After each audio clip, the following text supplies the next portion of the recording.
नमस्कार, मी वृषाली पाटील बातमीपत्रात आपलं स्वागत करते। सुरुवातीला पाहूया दिवसभरातल्या टॉप 9 मोठ्या राजकीय बातम्या। सर्व मराठ्यांना कुणबी करणं कायदेशीरदृष्ट्या कठीण, ओबीसी आरक्षणाला धक्का न लावता आरक्षण देणार, तर अण्णासाहेब जावळेंच्या नावानं महामंडळ स्थापण्याची बैठकीत मागणी, उपसमितीचे अध्यक्ष मंत्री चंद्रकांत पाटलांची माहिती।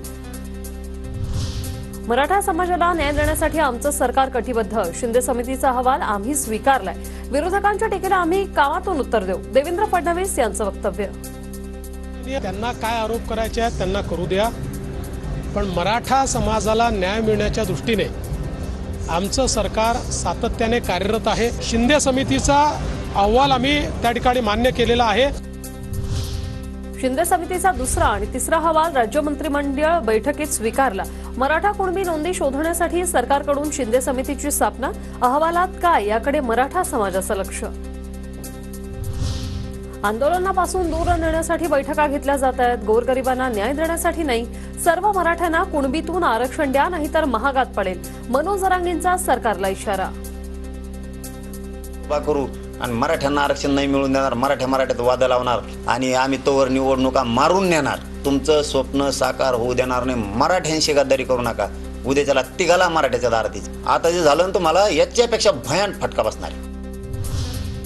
देशी गायींना राज्यमातेचा दर्जा, मंत्रिमंडळ बैठकीत राज्य सरकारचा मोठा निर्णय, देशी गायींच्या संवर्धनासाठी शेतकऱ्यांना फायदा होणार, विश्व हिंदू परिषदेकडून सरकारच्या निर्णयाचं स्वागत।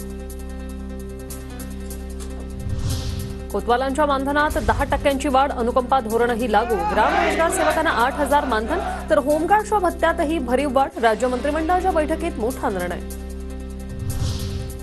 आपलं सरकार आणण्याचं लक्ष्य मुख्यमंत्री पदाबाबत नंतर ठरवू, अनौपचारिक गप्पांमध्ये शरद पवारांचं विधान। कालपर्यंत मंदिरापासून दूर पळणारे राहुल गांधी मंदिरात जाऊ लागले, पवार साहेबांनी 50 वर्षांनंतर मंदिरात जायला सुरुवात केली, वारीत चालू लागले, ही हिंदू धर्माची आणि संत परंपरेची ताकद, देवेंद्र फडणवीसांचा राहुल गांधी आणि पवारांना टोला। पुण्यात अनेक पालकमंत्री येऊन गेले, सुडाचं राजकारण पाहिलं नाही, आपला पालकमंत्री झाल्यावर विरोधकांचा सन्मान होईल, खासदार सुप्रिया सुळेंची टीका। पालकमंत्री पुण्यात येऊन गेले, पण सुडाचं राजकारण कधीच पुण्यात आपण पाहिलेलं नाही। 1.5-2 महिन्याचा विषय आहे, त्याच्यानंतर आपल्याच विचाराचं सरकार येणार आहे आणि जी कोणी व्यक्ती पालकमंत्री होईल तसा विरोधी पक्षाचाही मान सन्मान होईल।